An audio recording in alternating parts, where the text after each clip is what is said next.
Papacito balance tout sur Alice Cordier, notamment. Il nous explique qu'elle se fait troufigner la Ratignolles par Marceau, par Baptiste Marché. Voilà, il nous parle de ça. Il nous parle aussi du milieu d'extrême droite. Il critique beaucoup le milieu d'extrême droite dans son dernier podcast Burger Ring. Alors, si vous vous souvenez de ce qui s'est passé, vous êtes d'ailleurs peut-être pas au courant, Papacito sort une story Insta où on a l'impression qu'il harcèle une meuf dans la rue. Alors certains disent qu'elle aurait un handicap. Moi, je sais pas reconnaître un handicap quand je vois une meuf de dos, mais bon, peut-être, voilà. Et lui, il l'appelle la cassos du village. Il lui court après avec un chien. On va regarder tout à l'heure la story. Et puis, donc du coup, bah, beaucoup de la droite lui est tombée dessus parce qu'il y a un truc à droite qui est d'essayer de taper sur Papacito parce que Papacito est un peu incontrôlable. Il y a beaucoup de gens à droite qui sont dans une espèce de bail d'alliance avec les boutiquiers zémouristes, Bolloré, d'essayer de passer sur CNews, d'essayer voilà, d'être dans ce groupe-là qui est, je pense, cadenassé par des milliardaires d'extrême droite. Et puis Papacito, lui, il a son agenda personnel, il fait aussi de la boutiquerie, mais c'est de la boutiquerie artisanale. Voilà, Papacito, c'est Papacito, ça tourne autour de lui. Et il s'était engueulé à un moment donné avec, vous savez, les droitards à pull noués autour du cou, parisiens, en se foutant un peu de leur gueule, en disant qu'ils n'étaient pas terroir. C'était notamment une capsule qu'on avait fait où il débattait avec Pierre-Yves Rougeron de ça. Vous pouvez aller voir ça en tapant Pierre-Yves Rougeron, Papacito sur ma chaîne, sur Pas du Stream. Vous tapez ça sur YouTube, vous le trouverez. Bref. Donc il évoque tout ça et nous on a envie d'y réagir avec Zoé pour dire si on est d'accord ou non avec Papacito, pour analyser un peu ce qu'il raconte et ce qu'il raconte aussi sur Alice Cordier. Donc Zoé, comment est-ce que ça va? Salut Padu, écoute, ça va très bien. Effectivement, tu as bien introduit la problématique. On va regarder l'extrême droite s'engueuler et on va essayer de comprendre les trucs qui se jouent là-dedans. C'est intéressant pour nous parce que, bon, déjà parce nous, on étudie notre ennemi pour pouvoir mieux le combattre, n'est-ce pas? Donc, on regarde ce que dit et ce que fait l'extrême droite. Et puis surtout, en fait, c'est intéressant parce que Papacito, il porte des critiques sur lesquels, nous, de très, très, très, très loin, on pourrait être un peu d'accord, tu vois? La critique, de, cette bourgeoisie, Zoé a dit je suis vraiment d'accord avec Papacito quand il slut vous allez shame voir. Alice Cordier. Moi j'ai entendu ça. Non, vous allez voir. Ah oui, alors, donc toute la critique de la bourgeoisie d'extrême droite, zémouriste et cetera, nous on le critique aussi. Alors lui, la différence, c'est que lui, il aimerait être d'extrême droite autrement, alors que nous, bon, c'est pas ça qu'on veut. Il a tout un discours sur, la ruralité, le fait qu'il y ait des gens dont on ne parle jamais et cetera. Sur lequel nous aussi on pourrait être d'accord, hein. Moi je rappelle que je vis à la campagne, je suis médecin de campagne, je suis très, concernée par les problématiques, qui peuvent exister. Il se trouve qu'en fait c'est des problématiques qui sont pas, quand on creuse un peu sur, les problèmes, sociaux et cetera, qui sont pas propres à la campagne en fait, mais qui sont liés, spoiler, au capitalisme. Et donc ça, Papacito n'a pas du tout cette lecture-là, mais ça va être intéressant de l'entendre en parler. Et après il va faire une bégodo, à Alice Cordier. Il va expliquer que tout le monde lui est passé dessus, machin et tout. Voilà, on va pouvoir, regarder ça aussi et voir un petit peu comment les femmes de droite, sont traitées dans leur milieu. C'est toujours, intéressant de voir ça. Alors, tu viens de rapporter Bégodeau du coup sur le tapis, donc tu dis les femmes de droite sont traitées dans leur milieu, mais du coup les femmes de gauche sont aussi traitées dans leur milieu parfois Tout à comme à fait. droite. Ah, la misogynie n'est pas propre à la droite, hein. Alors Bégodeau, lui, il va expliquer que c'était une blague sur un forum qu'il a fait à ses fans. Et que du coup, ce n'est pas du tout la même chose qu'une parole publique portée pour blesser, qu'il pensait même que en fait, il a dit voilà, il a dit ça de Ludivine Mantini, qui est une historienne de gauche. Il explique même que c'est Heu, une œuvre d'art. voilà et après il a dit que c'était, son œuvre d'art et tout ça. Bon bref, un jour on en parlera, peut-être, surtout du bouquin, qu'il a sorti après qui est qui est intéressant parce qu'il parle de féminisme et moi j'ai plein de trucs à dire dessus. Mais ce n'est pas le sujet du jour. Le sujet du jour, c'est Papacito et son clash avec le reste de l'extrême droite. Écoutez, ça va à la fois être intéressant et puis, bon, c'est toujours intéressant de voir les droitards, se faire du mal entre eux. Toujours une sorte de petit plaisir un peu voyeur, avouons-le. Allez, Alors, on va commencer par la story de Papacito où il poursuit la meuf. Donc c'est marqué poursuivre la cassos du village avec un rot, faut que tu me euh, partages. un bolossage médiéval dont je ne me lasse point. Et oui, tiens, je te partage le truc. Ay, ay, que te pilla, que te pilla. Ay, sí, sí, sí, sí, sí, sí. Ay, Ouais, c'est vrai que tu as fait un peu mal au cœur, hein, la capsule, hein, parce que quand on critique H24, le harcèlement des femmes par l'immigration ou je sais pas trop quoi, putain, cet extrait-là, alors il va s'en défendre après en disant qu'il connaissait la meuf et tout, mais en vrai, c'est pas forcément le meilleur exemple à donner, tu vois, en story, quoi. Badu, tu dis ça parce que tu es un gauchiste et que tu n'as pas la culture du bolossage de la campagne, en fait. Je te le dis, Papacito va te l'expliquer juste après. Mais voilà, donc Ketepia, Alors ça moi, veut je viens de dire la elle va. campagne, hein. Je viens de la campagne et j'ai jamais vu. Déjà, les gens n'ont pas des rottes, voilà, ils ont des chiens de chasse dans ma campagne. Et j'ai jamais vu des gens poursuivre d'autres gens avec des rottes. C'est que t'es pas assez du sud-ouest, je pense. T'es pas assez du sud-ouest. Il va t'expliquer après, pas du. Il va t'expliquer un peu.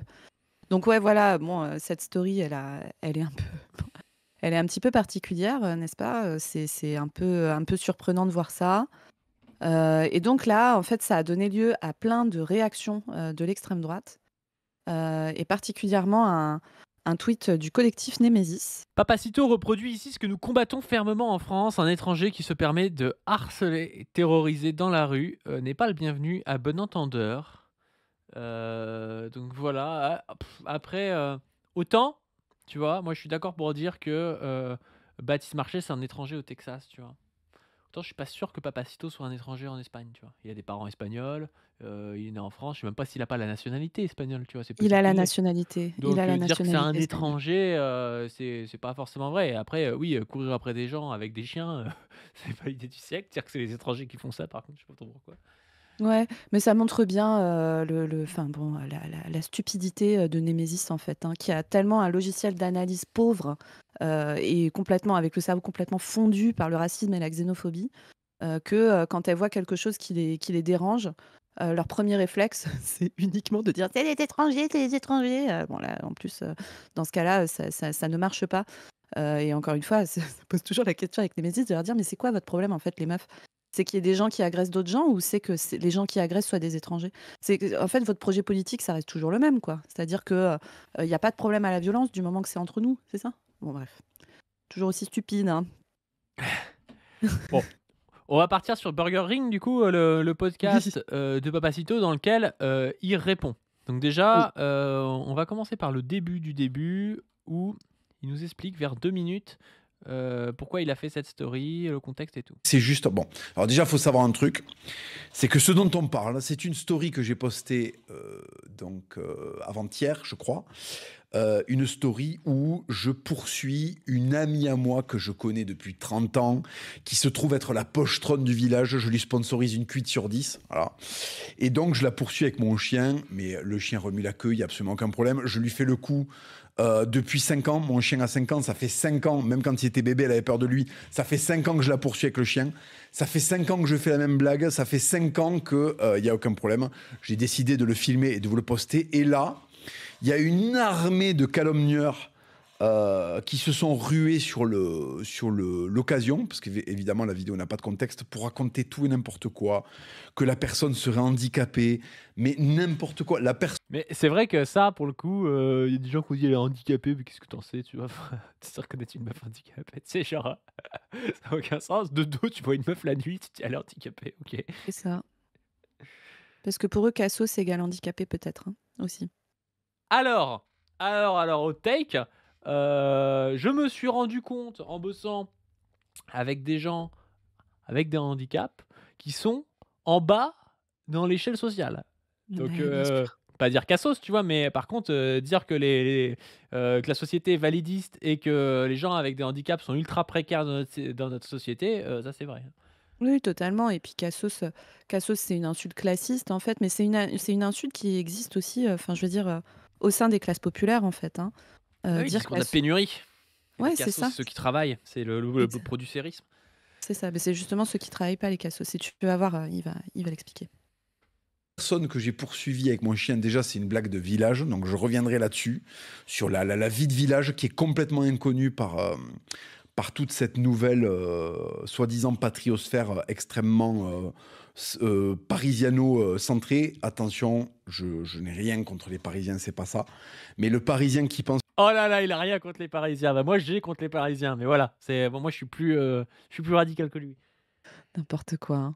que Paris est le centre du monde et qu'il n'y a rien autour, c'est extrêmement pénible parce qu'il y a une énorme incompréhension de ce qu'ils appellent assez péjorativement la province et de ses codes, et notamment de ses codes ruraux. Donc c'est vrai que les trucs du sud-ouest, les expliquer à des gens qui n'ont connu que le 5e arrondissement, c'est un peu compliqué. Mais bon. Ouais, c'est un peu abusé, genre d'où c'est un truc du sud-ouest de courir avec des chiens derrière des meufs la nuit. Bah, surtout que là, il est en Espagne, il n'est pas dans le sud-ouest de la France. Bref. Ouais, ça n'a aucun sens. Bref, je vais tenter de le faire aujourd'hui. Bon, dans l'immense majorité, vous avez trouvé cette story drôle. D'ailleurs, si vous voulez la retrouver, elle se trouve dans le petit encart lifestyle de mon Instagram. Je vous invite à rejoindre mon Instagram. C'est là-dessus que je poste toutes mes... Vis mon lifestyle de rural. L'instagrammeur, ouais. Et j'ai reposté cette story, vous verrez. Donc, je poursuis une amie à moi qui boitille, non pas parce qu'elle est handicapée, mais parce qu'elle est saoule. C'est une énorme pochetronne de village qui a exactement mon âge puisqu'elle est née à une semaine d'intervalle de moi. Elle est née le 7 janvier, je suis né le 14 janvier. Donc voilà, je la connais depuis 30 piges, je lui fais la blague tout le temps. C'est Zoé après 3 robes en fait, la meuf quoi. Exactement, c'est tout à fait moi. L'abus d'alcool est dangereux pour la santé, rappel.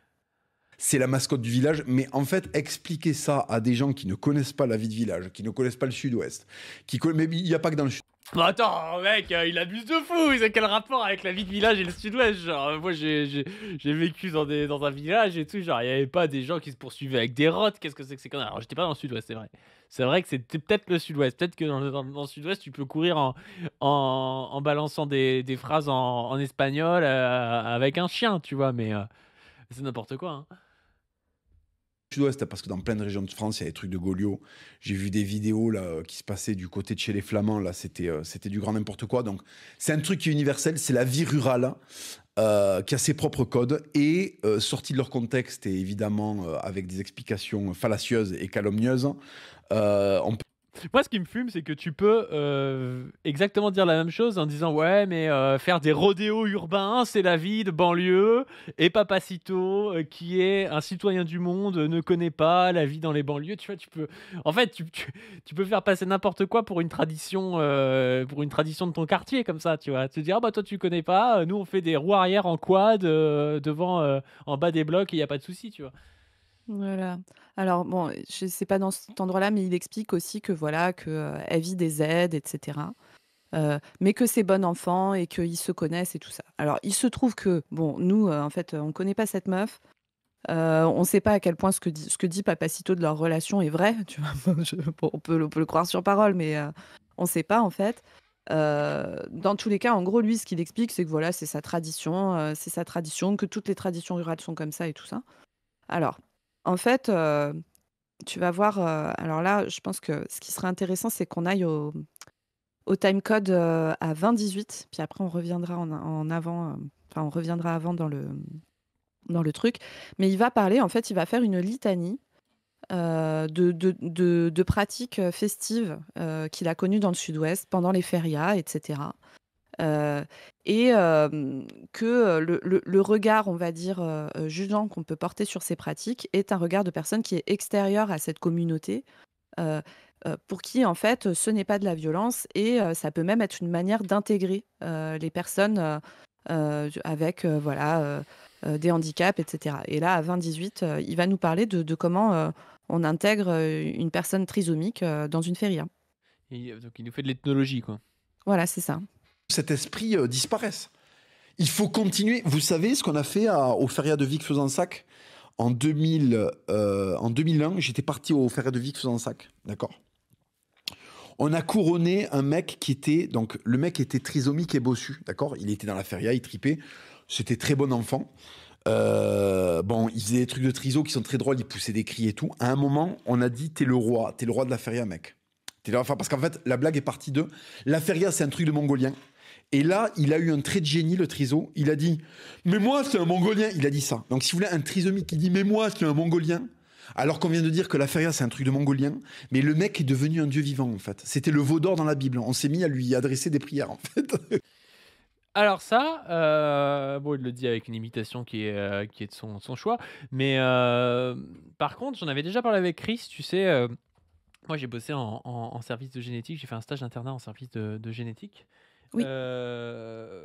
parce que moi je m'intéresse pas mal aux troubles du développement chez l'enfant et qu'il y a pas mal de troubles du développement qui ont des facteurs génétiques qui sont en jeu.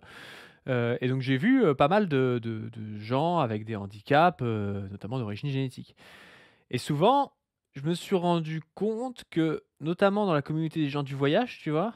En fait, c'était même pas une question pour eux, tu vois? La question du handicap intellectuel, tu vois? Si, tu as une famille de je sais pas, de personnes, qui ont fait des études et tout, s'ils ont un gamin trisomique, tu vois? Bah, ils vont te le dire, tu vois? S'ils ont un oncle trisomique, ils vont te le dire, tu vois? Ils vont le classifier, même s'ils l'aiment bien, tu vois? Comme anormal, tu vois? Et je me suis rendu compte que dans ces familles-là, en fait, fallait vraiment creuser de fou pour arriver à avoir les informations qu'il y avait, quelqu'un qui avait une trisomie 21 dans la famille ou un handicap intellectuel ou pas, parce qu'en fait, ils disaient: «Bah non, mais ça c'est Gérard», tu vois?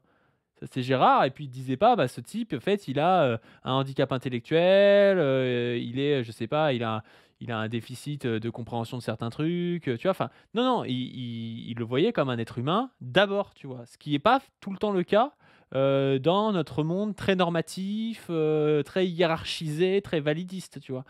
Et ça m'a fait pas mal réfléchir à comment nous, est-ce qu'on voyait, notamment la question du handicap intellectuel, tu vois? Mmh. Et je pense que dans des communautés, alors qui peuvent parfois, peut-être être, je suis pas sûr que, tu vois, dans le sud-ouest, les gens qui ont une trisomie 21, ils sont super bien intégrés, tu vois? Mais par contre, ce qu'il dit, est potentiellement en partie vrai, tu vois? Peut-être plus que dans le monde froid, du citadin rationalisé, quoi. Mais en fait, je suis carrément d'accord avec toi. C'est pour ça que j'ai mis cet extrait, parce que alors, heu c'est encore une fois, nous, on n'est pas enfin, on n'était pas, à ce moment que raconte, Papacito Ah, moi, j'y et étais, hein, j'avais moins de 5 ans, à la feria non, de Vic, je sais pas quoi et tout, j'y étais, j'avais 4 piges et c'est moi qui, et c'est moi qui ai filé le sceptre en saucisson à la personne trisomique, hein, voilà. Mais mais en le gros, bâton de berger. exactement. Mais en gros, c'est un vrai truc là qu'il est en train de dire, sur, tu vois, des personnes, comme, je sais pas, les gens d'extrême droite là, par exemple, qui ont été très, très, très outrés, par la vidéo de Papacito en partant du principe que cette femme était handicapée et tu vois, avec un côté presque un peu, on va dire, misérabiliste, tu vois? Mais le De, truc que cette femme est handicapée, déjà, je suis désolé, oui, ça sortait de nulle part, hein. voilà, en fait, vous n'en savez rien et a priori, ce n'est pas le cas, en fait, c'est une femme qui est alcoolisée, a priori, mais pas handicapée. Et puis qu'est-ce qu'on met dans le handicap, hein? Ça, c'est pareil, c'est une question de le définir, mais tu vois, d'avoir des réactions de: «Oh là là, vraiment, c'est pas bien» et cetera et de jamais se sentir soi-même maltraitant avec, des personnes porteuses de handicap, quand on ne fait jamais d'inclusion. Tu vois, là, il y a pas longtemps, il y a un truc qui est passé sur les réseaux où il y avait, je sais pas, je crois une boîte de nuit ou un truc comme ça, qui s'est vantée de faire une soirée inclusive, où il y avait des personnes porteuses de handicap et il y a plein de militants anti-validistes qui ont dit: «Mais c'est exactement l'inverse de l'inclusion, en fait». De faire des endroits spéciaux pour les personnes handicapées où, après on se filme en train d'être très, très gentil avec des handicapés, on fait comme si, voilà, tout était normal alors qu'en fait, normalement, dans une société qui n'est pas validiste, les personnes qui sont porteuses de handicap, quels qu'ils soient, moteurs, intellectuels et cetera, devraient pouvoir aller en boîte avec tout le monde, en fait et que ça soit Les adhérents au parfaitement parti normal. socialiste aussi.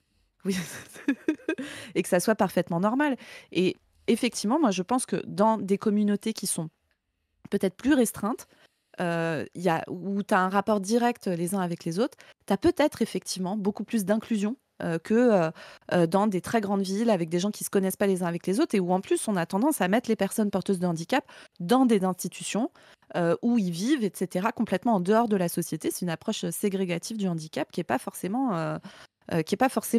bien, hein. D'ailleurs, l'ONU, enfin, en France, on a une approche très, très ségrégative du handicap et l'ONU, nous a même retoqué pour ça, hein, pour le fait qu'on mette les enfants handicapés très tôt dans des institutions à part. On sait que ça empêche tout un tas de choses, le niveau d'éducation, l'inclusion dans la société ensuite, de pouvoir, je sais pas, avoir un travail, avoir une vie de famille, etc., etc. Le fait de sortir les gamins porteurs de handicap très tôt et de ne pas les inclure, ça en fait partie. Et les temps de loisirs sont aussi des temps où il est normal de pouvoir faire la fête avec tout le monde. Alors après, là, encore une fois, le truc d'attacher un gars, tout ça, moi, je sais pas à quel point le gars l'a bien vécu, ça. Mais bon, vas-y, on va laisser Papacito continuer à expliquer. Mais Non, c'est mais un t'as vrai raison, dièse. t'as Moi, raison. Il faut qu'on en parle de ça parce que c'est vrai qu'il y a un côté en France de mise à l'index des personnes oui, avec handicap, que ce soit quand ils sont petits en les envoyant en IME, que ce soit après en les oui, envoyant en ESAT, ou en plus t'as un côté exploitation. oui, Voilà. oui, oui. Et le Exploitation pour le pire, travail. c'est que si on ne parle pas de ces sujets et qu'on ne fait pas une critique générale, une critique systémique, et qu'on fait une critique notamment en tant que soignant, bah, ce qu'on a envie de demander, c'est plus de place des ESAT. Sauf qu'en fait, c'est pas ça le problème, tu vois. Mais, Oui, oui. mais c'est vrai que toi, en fait, pour les gens qui savent pas ce que c'est, les ESAT, c'est des institutions, en gros, où on fait travailler les personnes avec handicap. Le truc, c'est que dans notre société ultra validiste, où si tu fais sortir une personne avec handicap de ta consultation, une hospitalisation et tout, et que cette personne n'a pas de travail, n'a pas assez d'argent, n'a aucune inclusion sociale, bah, en fait, cette personne, ça va être très compliqué pour elle. Donc tu as tendance à vouloir l'envoyer en ESAT en te disant, bah au moins elle va voir des gens, elle va être accompagnée, ce qui est pas faux, si tu veux. Mmh. Mais du coup, avoir la seule, à dire en fait que la seule possibilité d'inclusion dans la société pour une personne avec un handicap, c'est de l'exploiter dans un truc où elle va fabriquer des pièces pour tel constructeur automobile, tu vois. Enfin, c'est un Et peu aberrant comme vision du travail, monde. où le code du travail ne s'applique pas de la même manière, les Ah oui, rémunérations, non, mais c'est et aberrant. cetera, hein. Enfin, c'est un vrai délire. Mais Et par donc, contre, moi, je pense vraiment qu'il faut donner, et que notamment le travail en fait partie, hein, à tu vois, une fonction sociale, et que c'est très bien que ces gens-là soient inclus dans des collectifs de travail, mais que ce soit des collectifs de travail spéciaux où ils sont séparés du reste de la population, où le code du travail ne s'applique pas, enfin, c'est violent et c'est une ségrégation, tu vois. bien sûr, évidemment. Et et donc là, l'extrême droite qui tout d'un coup est très, très, très choquée, du traitement d'une femme, peut-être handicapée qui en fait ne l'est pas, quand ce sont des gens qui soutiennent Éric Zemmour qui est pour, l'éclatage du peu de services publics qui nous reste à disposition pour faire que la vie avec un handicap soit à peu près pas trop merdique, enfin qui est pour, en gros, flinguer, tous les garde-fous qui peuvent exister pour les personnes handicapées, pour, avoir des vies qui sont, dignes. C'est quand même un gros, gros, gros foutage de gueule. Mais genre vraiment, quoi. Bref. Donc on a décidé de le couronner, donc fallait lui trouver un trône. Donc on a pris une chaise estampillée Cronenbourg, on l'a assis dessus, on lui a fait une couronne, écoutez bien, on lui a fait une couronne avec du scotch et des verres de binouze qu'on a remplis, d'accord. Donc quand il remuait la tête, il y avait des éclats de bière, d'accord. On lui a donné un sceptre, c'était une chistora basque, c'était un saucisson basque, d'accord. Donc le mec avait une couronne scotchée sur la tronche avec des verres, d'accord. Il y avait de la chistora à la main et derrière il y avait du Patrick Sébastien. Ça, bande de filles. 100% l'histoire est vraie. 100%. Alors, elle est peut-être un peu amplifiée, mais 100% cette histoire est vraie. Moi, je trouve qu'elle sonne vraie. Et que c'est justement, tu vois, le génie humain est quand même boosté par certains psychotropes dont il faut consommer avec modération, tu vois, qu'il faut consommer avec modération. Mais ça n'existerait pas sans psychotropes. Oui, je pense qu'effectivement, sans alcool, on n'aurait pas eu droit au couronnement du roi. Fils de pute, c'est le Sud-Ouest, d'accord. Faut que vous compreniez qu'on fait des trucs comme ça. Mais je peux traiter l'information à la némésis ou à la mauvaise foi de fils de pute ou à la pisse froid. Et regardez, là, vous voyez ce que je vous racontais. Je vous le racontais façon calomniateur horrible. Un groupe de rugbyman d'extrême droite moleste un trisomique durant une fête en le grimant et en l'attachant à une chaise. Voilà. Mais bien sûr que non, fils de pute. Il y avait les parents du trisomique à côté, c'était bon enfant. On a fait attention, il était à fond quand il était sur la chaise. Il levait les bras, il faisait des... comme ça. Mais moi, si vous voulez, il y a eu des jets d'urine dans le pantalon, en fait. C'est très, très rare que je me pisse dessus. Dans les férias, j'ai tellement été amené à bout nerveusement que j'ai lâché des traits de pisse, en fait. Parce que tu peux plus. Le lendemain, ça sent le vieil urinoir quand tu te réveilles. Parce que c'est pas possible quand il y a un triso avec un sceptre en saucisson et une couronne de bière autour du crâne, si tu veux, qui fait... Zoé sélectionne ces passages-là quand même. Oui, oui. Moi, je sélectionne ces passages-là, mais parce que, en fait, là, si tu veux, là, c'est une toute petite partie, mais en fait, une grosse partie du podcast, il fait une litanie de trucs, rigolos qu'il a fait dans le Sud-Ouest en revendiquant, si tu veux, une certaine, voilà, un truc, on va dire, qui, n'est pas dans les codes bourgeois, parce que c'est un peu comme ça. Alors lui, il utilise pas le terme bourgeois, lui, il fait une opposition ruralité-urbanité. C'est Tatiana Heu Ventouse, le mec. Ouais, voilà, c'est ça, c'est un Tatiana venteuse mentale. Mais, en gros, ils racontent, voilà, qu'ils ont mis un gars dans une baignoire remplie de fromage fondu, que machin, que truc, enfin voilà, donc c'est Ils ont mis bon un mec écoute, dans une baignoire remplie de fromage fondu? oui, oui, voilà, parce que le Putain, mec elle est bien l'histoire. bah oui, Enfin, je si c'est sais, pas trop chaud. il faut que tu l'écoutes, Padu, je pense que ça va te plaire en réalité. Putain. Et le petit Heu, Pi peut pas servir à nous payer un voyage en Feria? Alors après, les férias, si tu veux, donc ils racontent, tu sais, cette espèce d'outrance qu'il peut y avoir dans les férias. Après, dans les férias, les gars, moi, il y a un bail, qu'on connaît bien, c'est, qu'effectivement, quand tu as de l'outrance et cetera, de la rigolade, ouais, tu peux te marrer. Après, c'est toujours une vraie question de se dire, quand c'est un groupe, de mecs, très costauds, qui décident de se marrer. Est-ce que parfois ça se fait pas aux dépens d'autres personnes qui sont, au moment où le truc se fait, obligées de faire comme si c'était rigolo et cetera et en fait ça ne l'est pas. Je pense particulièrement aux violences sexuelles qui peuvent avoir lieu pendant les férias qui sont quand même, un vrai délire, parce que quand tu mets, plein de types, qui n'ont plus à se plier aux conventions sociales et qui sont extrêmement alcoolisés, tard le soir, souvent ça se passe pas super bien pour les meufs. Mmh. Voilà et moi, du peu d'expérience que j'ai fait des férias, je confirme que alors en soi, moi voilà, il y a plein de trucs rigolos jusqu'au moment où, il y a un type qui trouve ça parfaitement normal, de coller son pénis à ton cul, tout en t'empêchant de partir, quoi. Voilà, voilà et je Bah pense que oui. lui, il a trouvé ça hyper marrant avec ses potes. Donc bon, c'est toujours un peu une question, quand c'est des personnes qui sont en situation de domination qui rigolent des autres, de savoir, quel est le niveau de liberté de ces personnes ou pas. Et du coup, c'est intéressant, là, tu vois, je t'ai mis un autre timecode qui est plus au Moi, début je veux que le revenir premier. sur le fait, si tu sais, il parle du traitement du fait divers et qu'on peut le tourner pour le faire passer pour un connard, mais Ouais, il faut quand même avouer que Papacito a participé à faire ça avec la gauche pendant des années, oui, et que dès qu'il y avait un truc, soit faux, soit d'un woke en Australie dont tout le monde se branle, le mec en faisait, un fait, politique majeur qui dirait, tout sur la gauche, en France, quoi. Donc c'est un peu facile, de se rendre compte que quand c'est toi, c'est pas très marrant, mais que quand c'est, les autres, tu le fais quand même, quoi. par exemple, la manière dont son super copain Raptor, a traité Marion Séclin, qui a fait, la vidéo la plus, enfin, je veux dire, banale du monde, a expliqué que, bah, quand tu te déplaces dans l'espace public, tu as pas forcément envie de te faire draguer. Et le mec a fait une vidéo entière là-dessus pour expliquer que c'est vraiment la catastrophe absolue de l'univers, de la civilisation qui s'effondre et je sais pas quoi.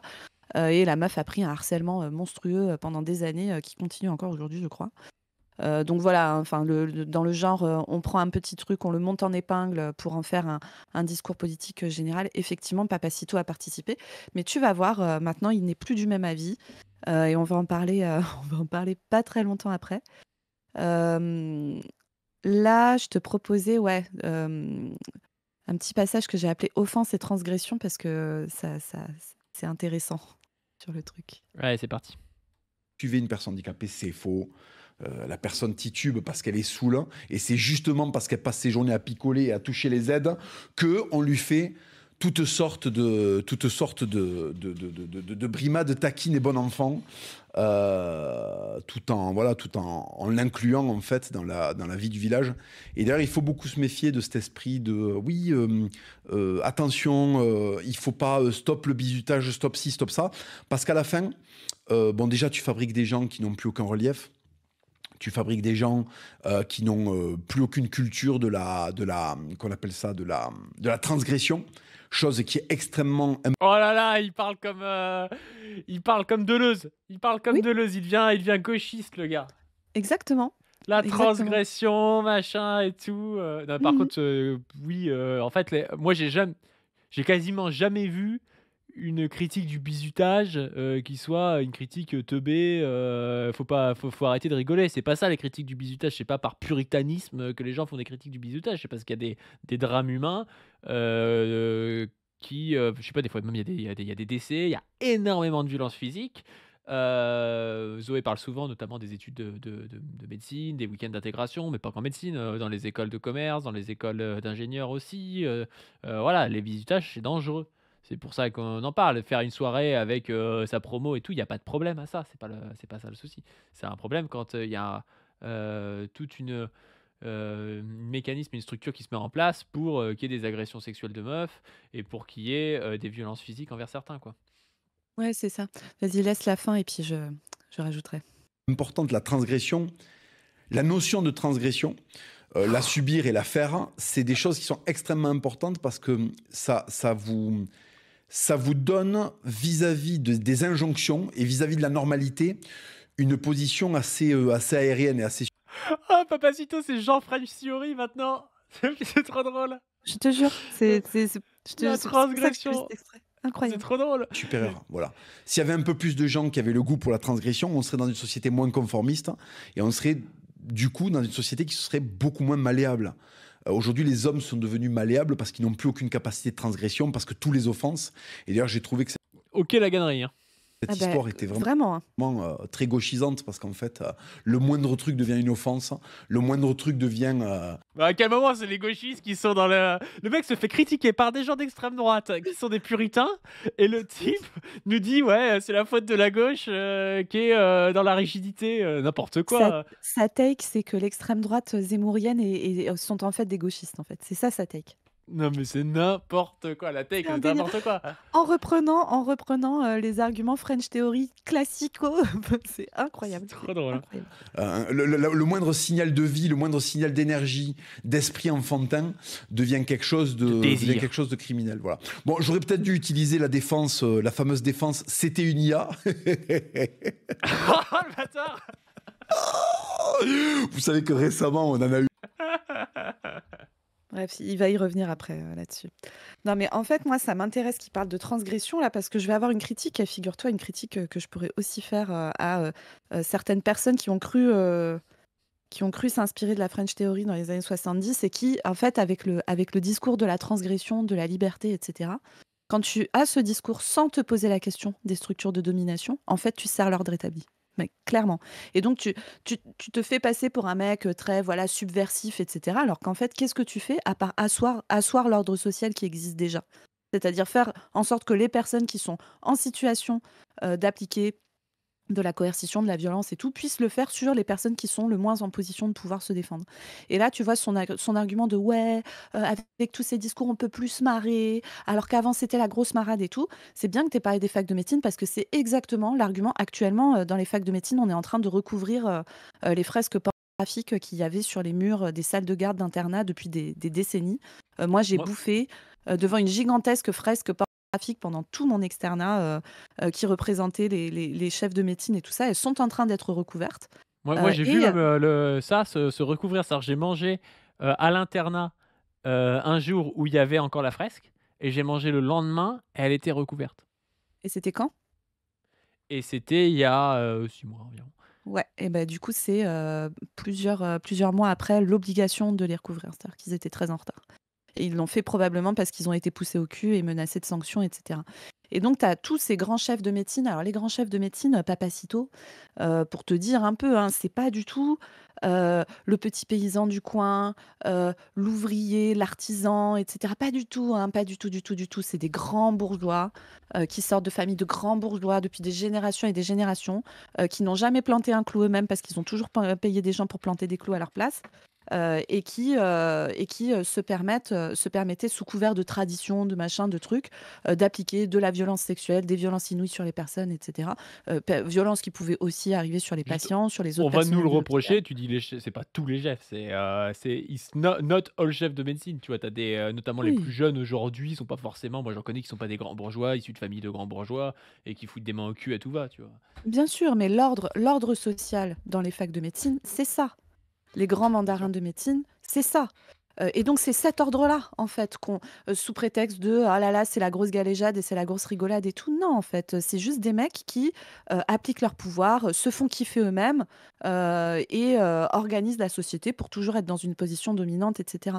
Moi, j'ai envie de dire vraiment, Papacito, la transgression dans le monde actuel dans lequel on est. où l'immense majorité des médias sont détenus par des grands milliardaires, où on se fait voler une immense partie de notre force de travail, où la fortune des milliardaires a doublé en quelques années. Dans cette société-là, où les Français ne peuvent plus correctement se loger, se chauffer, les gens de ta campagne, là, les gens à qui tu tiens, les personnes qui vont aux férias, qui peuvent avoir des problèmes de santé, des problèmes d'accès aux soins parce qu'il n'y a plus de médecins dans ta campagne, etc., etc. Toutes ces personnes, est-ce que la vraie transgression, ça serait pas d'utiliser ta verve, ta capacité oratoire, qui est, enfin voilà, moi je trouve que Papacito, je suis en opposition totale avec ses idées politiques, mais je lui reconnais vraiment un talent d'orateur, Tu as dit d'humour, basé. etc. Basé non, pas basé sur le plan, théorique et cetera. Enfin vraiment, on n'a pas du tout les mêmes, projets de société. Mais par Sur le contre, plan c'est un mec qui a pratique, un tu le trouves talent. basé. Ouais, c'est ça, c'est ça. La forme est basée, la forme est basée. Non, mais c'est un mec qui a du talent, c'est vrai. Et moi, Ouais. je ris, moi. Enfin, les entretiens chocs de Papacito d'il y a quelques années, moi, ça me fait rire, hein, je suis désolée. Même si je suis pas d'accord avec le fond, le mec a une forme de talent pour ça. Mais Mm. Papacito, ne serais-tu pas plus transgressif en utilisant ton talent pour aller réellement taper le vrai ordre social qui fout vraiment les gens avec qui tu vis dans ta campagne dans la merde? C'est ça la question, en fait. Parce que c'est pratique hein, de se dire que ah là là, c'est la grosse transgression. Et les mecs de Valeurs Actuelles, ils peuvent pas comprendre et tout. Moi, je te trouve pas très transgressif non plus, en réalité. Voilà mon avis. Ouais, mais c'est parce que lui-même, il a une position aussi de petit bourgeois, et il a son entreprise, il vend ses bouquins, tu vois? C'est pas non plus, Mmh mh. est-ce que lui, c'est un vrai prolo de la campagne, rurale, qui a je sais pas, qui est agriculteur, qui est dans le bâtiment ou je sais pas quoi? Il parle de ces gens-là, mais c'est un milieu dans lequel il a peut-être travaillé d'ailleurs. Il disait qu'il était déménageur à un moment donné, mais Ouais. qu'il a fui aussi, tu vois? Mmh mh. Je Et sais pas quand on je sais pas s'il travaille, enfin s'il fait autre chose que de la moi, création de c'est ce que j'ai contenu sur toujours internet. respecté chez les, notamment dans l'histoire de la CGT, c'est cette, volonté de reprendre la production, c'est-à-dire de pas fuir son domaine productif, mais de dire: Ouais. «On va l'organiser nous-mêmes et demain, si vous donnez les clés à la CGT est capable de faire tourner le pays», tu vois? Mmh. Tu es pas capable de faire tourner le pays quand tu t'es extrait du système de production, tu vois? Mmh. Je veux dire, c'est comme si nous, on arrêtait notre boulot, tu vois? On disait: «On va essayer d'écrire des livres sur la médecine». C'est très bien d'écrire des livres sur la médecine, mais tu vas pas changer grand-chose si tu veux Mmh. et tu ne participes plus, à ton domaine, de travail, d'expertise, enfin voilà. C'est assez dommage. Après, je comprends qu'à un niveau individuel, c'est peut-être plus agréable pour lui de gagner sa vie, en faisant des podcasts et puis en écrivant des livres, tu vois? Mais c'est quand même une position, privilégiée, qui empêche une certaine radicalité et qui lui empêche, je pense, de participer à une transformation, du monde, qui irait dans le bon sens. Mmh mh. Mais qui quand même l'oppose à tu vas voir là, le prochain timecode, Mmh. là on y va rentrer dans, pour le coup, la critique de l'extrême droite. Ce qu'il reproche à l'extrême droite, on va dire hégémonique sur internet actuellement, et qu'il attaque, pas mal en ce moment. Au tribunal. J'ai tel gonzesse, tel wok a dit et ma vie pour amène de la plus-value parce que ou qui a une carrière ratée ou qui bon voilà, c'est pas tel commentateur à 30 000 vues qui va infléchir les choses. Je veux dire, j'étais à 140 000 abonnés avant-hier, je suis toujours à 140 000 abonnés, il y a aucun souci et mes vidéos continueront de performer parce que j'amène de la plus-value, parce que j'amène des analyses que les gens ont envie d'écouter, parce que je les fais rire, parce que j'ai toujours été généreux, j'ai été jusqu'à sacrifier ma chaîne pour aider Pierre Guillaume et la ferme des cochons laineux. J'ai levé plus de 727 000 euros pour ce paysan sans rien demander en retour. Donc, si vous voulez, je crois que les gens ont compris quand même en 10 ans que j'étais capable de sacrifice et que j'étais capable de jusqu'au boutisme pour mes idées. Puisque je rappelle que contrairement à ces gens-là, moi j'ai fini au tribunal, j'ai fini avec des 15 000 euros d'amende et ma chaîne a sauté. La chaîne des commentateurs ne saute pas parce que ce sont des gens qui ne... En fait, Ça, je suis assez d'accord avec lui. Je pense que, dans son militantisme, d'ailleurs, il a été bien bien plus important, que l'immense majorité des droitards, qu'il critique aujourd'hui, hein. Papacito, il a ouvert une voie pour la droite, je pense qu'il a été un militant, peut-être plus, peut-être plus jusqu'au boutiste, tu vois? Où il a donné de sa personne peut-être plus que d'autres, tu vois? Là où certains sont juste là pour faire boutique parce qu'aujourd'hui, tu sais les Johan Power, les Jordan Florentin, c'était les même Georges et tous les gars comme ça, c'est des mecs, ils ont compris, qu'aujourd'hui tu pouvais, faire un peu de la thune et faire ton bise, quand tu te mettais, à faire des trucs d'extrême droite et puis ils font ça, tu vois? Tout comme à une époque, il y a des gens, ils faisaient pareil en adhérant à SOS Racisme alors qu'ils s'en branlaient et qu'ils sont devenus des gros réacs, tu vois? Je pense que, bah, Papacito, c'était pas forcément ça et c'est vrai qu'au dans son camp, je pense qu'ils doivent lui reconnaître ça. Oui, je pense. Après, si tu veux, moi, c'est toujours pareil. Alors, effectivement, il a pris cher, il a été condamné et tout. Enfin, il a pris, on va dire, une forme de risque légal, tu sais, avec son histoire de l'agriculteur qui était en conflit avec un propriétaire qui avait Anglais, un ouais, droit. avec le maire, Oui, tout le monde voilà. connaît l'histoire, je pense, hein. Voilà, bon, bref. Moi, ce que je note quand même, c'est que son maximum d'investissement politique. Et je me souviens que tu avais fait un react enfin, dans le react que tu avais fait à sa vidéo avec Pierre-Yves Rougeron, et puis Ouais. ce que Raz en avait dit aussi, ça ressortait. Son maximum de lutte politique et d'engagement politique, c'est une histoire de voisinage qui concerne un mec, précisément à un endroit. Enfin, tu vois, je veux dire, pour la condition des paysans français, par exemple, des agriculteurs français, qu'est-ce que ça change? Ah bah oui, jusque c'est son Sérieusement. pote et tout, bien sûr. Qu'est-ce que ça change? Qu'est-ce que c'est comme lutte politique, globale, en fait? Et tu peux partir, je veux dire, de situations concrètes, à des endroits précis, pour monter en généralité et dire: voilà, ce fonctionnement général de la société, telle loi, telle, manière de s'organiser et cetera, a cette conséquence-là concrète sur le terrain, et donc il faut, soutenir la personne qui subit ça sur le terrain et lutter au niveau global pour changer les choses. Mais là, Non, est-ce mais c'est que sûr, c'est sûr, c'est Papacito sûr. remet en cause la propriété privée, de certaines, voies de passage, par exemple? Est-ce qu'il remet en cause, le fait qu'il y ait des mecs qui puissent s'acheter des terres et s'acheter des terres et s'acheter, est-ce qu'il remet en cause ça? Non, ça Papacito, quand c'est il a voulu faire de la politique, il a juste, fait de la pub, avec le Raptor à Henri Delesquin, qui est un énorme libéral et tout. On l'a pas vu, je sais ça. pas, soutenir la Confédération paysanne, pour, je sais avoir de l'encadrement sur les prix des importations des fruits et légumes ou des choses comme ça, tu vois? Mais le problème, Mmh. c'est qu'il faudrait pour lui assumer, un rapport de force avec, beaucoup de gens avec qui il veut pas avoir de rapport de force, qui sont des grands propriétaires terriens, par exemple. Parce que quand on dit ruralité, ça veut rien dire. Moi, je connais des gens, ils sont, propriétaires terriens, ils foutent rien, c'est pas des paysans particulièrement, ils touchent pas particulièrement la terre. Alors tu les vois des fois dans un reportage avec leur, doudoune sans manches et puis des bottes, faire semblant d'être paysans, tu vois? Mmh. Mais c'est pas pareil que des petits paysans, c'est pour ça que le terme paysan, en fait, ou agriculteur, ça a aucun sens, tu vois? Oui, c'est Ça pas une entre le mec classe. qui a une petite exploitation et le mec qui a une grande exploitation, ça n'a aucun rapport, en fait. Il y en a un, Ouais. c'est un propriétaire terrien et l'autre, c'est un gars qui vit de sa production, tu vois? Donc il y a pas du tout le même rapport au travail, hein. Clairement, et moi, tu vois, donc moi, je suis dans une région qui est très agricole, hein, donc le gros des boulots, l'agriculture emploie beaucoup de gens. Alors, il y a les gens qui sont agriculteurs, puis il y a les gens qui sont ouvriers agricoles aussi, hein, dont on parle jamais, quasiment, quand on parle d'agriculture, alors que c'est vraiment des boulots qui sont très pourvoyeurs de maladies professionnelles, d'accidents de travail graves, et cetera, et des boulots qui sont très sous-payés, qui sont très durs pour les corps et tout ça, et absolument nécessaire. Les mecs, produisent, de la bouffe, hein, donc voilà. Et puis dans les agriculteurs, moi, dans mes patients, moi, je suis dans une région qui est assez pauvre. En fait, il y a beaucoup de gens qui sont, tu vois, c'est des petites exploitations de polyculture élevage. Les mecs sont en fermage, ils sont même pas propriétaires de leurs terres, et qui ont des vrais problèmes. On a des problèmes de taux de suicide, de machin. Enfin, c'est vraiment compliqué, hein. Et c'est des problèmes multiples, liés énormément au néolibéralisme, beaucoup, beaucoup, beaucoup, à la concurrence, qu'ils peuvent avoir, etc., aux difficultés, au fait que des très très gros propriétaires, en fait, ils peuvent avoir des mecs à temps plein pour aller, voilà, regarder chaque aide de la PAC, comment tu fais pour t'en sortir, et gna gna, qui deviennent presque des directeurs financiers, en fait. Et à côté de ça, le gars qui bosse 80 heures semaine, qui galère avec quelques vaches, et puis quelques hectares en fermage et tout ça, c'est pas du tout les mêmes problématiques. Et la lutte de Papacito, pour laquelle, certes, il a été condamné, en quoi elle va aider ces mecs-là? Sérieusement, hein, en quoi elle les aide? Comment on pose vraiment la question des conditions de vie de ces personnes, de leurs conditions de travail et de la qualité des produits qu'ils produisent aussi? Parce que l'enjeu de l'agriculture, c'est aussi de se poser la question de qu'est-ce qu'on met dans nos assiettes? Et ça, je sais que Papacito, il parle énormément de bouffe, de terroir, etc. Alors moi, c'est un truc qui me parle, ça encore. Mais je ne comprends pas comment il peut en avoir une vision aussi dépolitisée tout en étant un militant politique. C'est-à-dire qu'il choisit de dépolitiser ces questions, quoi. C'est vraiment surprenant. Il continue à maintenir les gens dans l'espèce de truc là d'être abreuvé de news. Et tel Afghan a égorgé telle gonzesse, tel wok a dit tel truc. Bon, et en fait, ils aspirent du temps de cerveau disponible contre de la YouTube monnaie. Ils amènent absolument aucune plus-value parce qu'ils n'ont pas le talent pour le faire. Et quand ils essaient d'être artistes, en général, ça finit très très mal et ça bide.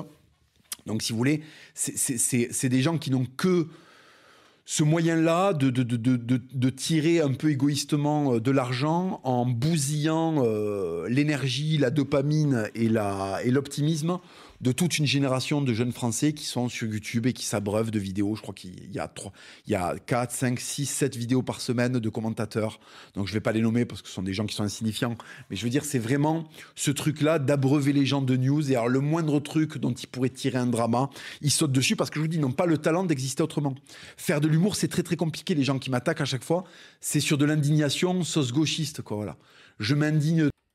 Bah, c'est vrai qu'il y a un truc avec la news, et c'est pour ça aussi d'ailleurs même je pense que sur la chaîne j'en fais moins qu'avant de la news, mais moi j'ai toujours essayé d'apporter quand même un petit peu d'analyse sur de la news, mais je pense qu'on le fait de plus en plus, c'est pour ça qu'on fait des formats aussi de plus en plus longs. Parce que sur la news, surtout quand t'en fais 2 par jour ou des trucs comme ça, en fait, t'as rien à dire, tu vois? Et Oui. donc, au lieu que la personne, elle prenne 10 secondes à être sur Twitter à voir une news, en fait, elle tape 12 minutes. Pourquoi 12 minutes? Parce que c'est plus de 10 minutes et que tu vas faire plus de YouTube Money ou des choses comme ça, tu vois? Qui est le Mmh. business hein, de Psychodélique, par exemple, depuis un bail. Ou de Grosblanc. Oui, oui, oui, c'est ça, ouais. C'est pas un truc qui est très intéressant. Après, je pense sincèrement que les gars dont il parle, les 30 000 mecs qui regardent toutes les vidéos de Psycho,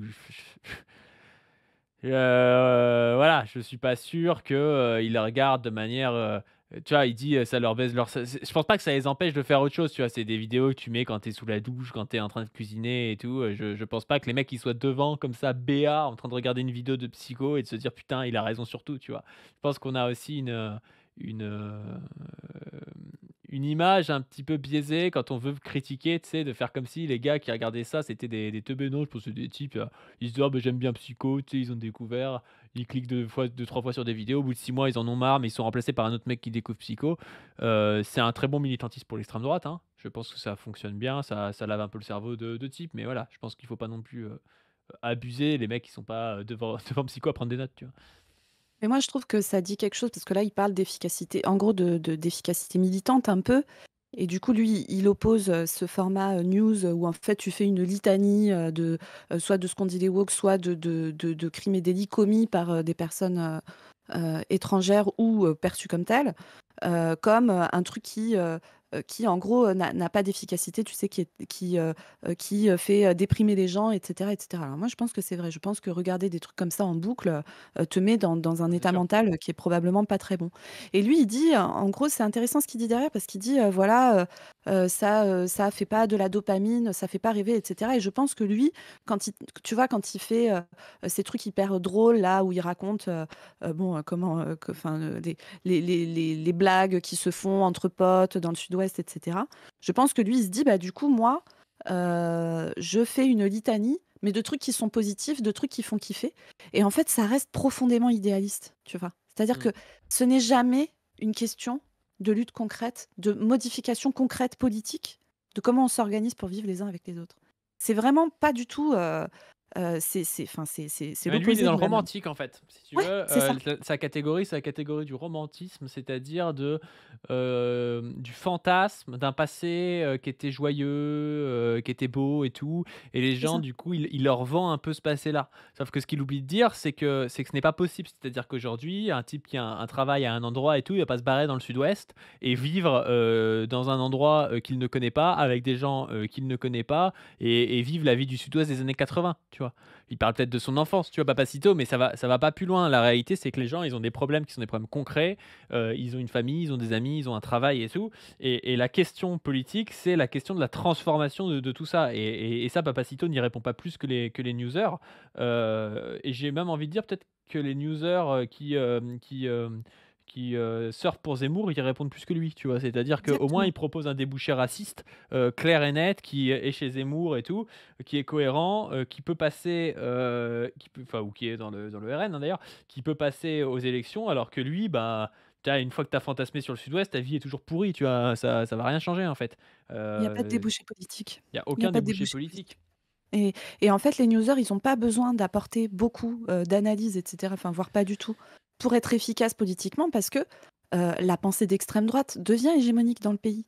Tous les milliardaires qui détiennent les médias et tout ont beaucoup plus intérêt à ce que l'extrême droite arrive au pouvoir que, des gens de notre bord politique à nous, qui veulent en gros tout leur reprendre tout ce qu'ils nous ont volé. Et donc, en fait, ces newsers qui créent un espèce de bruit de fond qui n'a aucun intérêt sur le plan de comprendre comment les choses fonctionnent, quelles solutions on peut y apporter et tout, mais qui stimule le racisme, la transphobie, l'homophobie, etc. En fait, ça prépare le terrain à un projet politique qui est porté par la classe dominante actuellement, qui est un projet politique d'extrême droite. Voilà, et c'est comme ça que l'extrême droite gagne sans faire campagne, dans la majorité des endroits où ils sont majoritaires. Moi, chez moi, le RN arrive en premier, Mélenchon deuxième et Macron loin derrière troisième. Ça, c'est à la présidentielle 2022. Il n'y a personne qui fait campagne. Enfin, la gauche un peu, mais pas beaucoup, parce qu'en fait, C'est on manque redondant de de faire campagne à la campagne en même temps. Mais personne, tu vois, personne du RN. Nous, aux législatives, pour te dire, la candidate RN, il n'y avait même pas sa photo sur l'affiche.